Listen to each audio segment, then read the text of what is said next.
কাজগুলো তুলে ধরতে চায় শালীন ভাবে যদি কন্টেন্ট বানায়। এই ড্রেস পরে কিন্তু স্কুলে যায়, কলেজে যায়, সো এগুলো নর্মাল ড্রেস আপ সেন্স। কিন্তু আমরা যদি ধর্মীয় ভাবে চিন্তা করি তাহলে তো পর্দার বাইরে আসা হয়ে যাবে।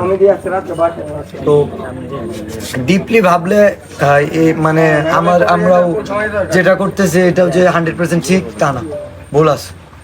বাট আবার আরেকটা দৃষ্টিকোণ থেকে যদি দেখি যে অশ্লীলতার যুগে যারা ভালো কথা দিয়ে, ঠিক আছে, যাদের চেহারা শরীর থাকা সত্ত্বেও দেখায় না, কথা দিয়ে মুগ্ধ করতে চায়, তো তাদেরকে আমরা এপ্রিসিয়েট না করে কি পারি?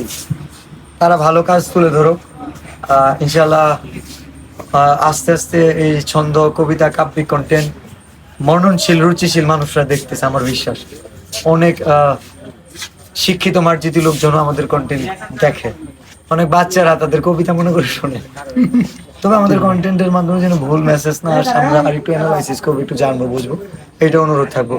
যেহেতু মৌসুমী আপু শুধু আমি কন্টেন্ট জানি, ওনার সম্পর্কে আমরা কিছু জানতে চাই। প্লিজ আপনার সম্পর্কে, আপনি কি করেন পেশায় বা এই বিষয়টা কি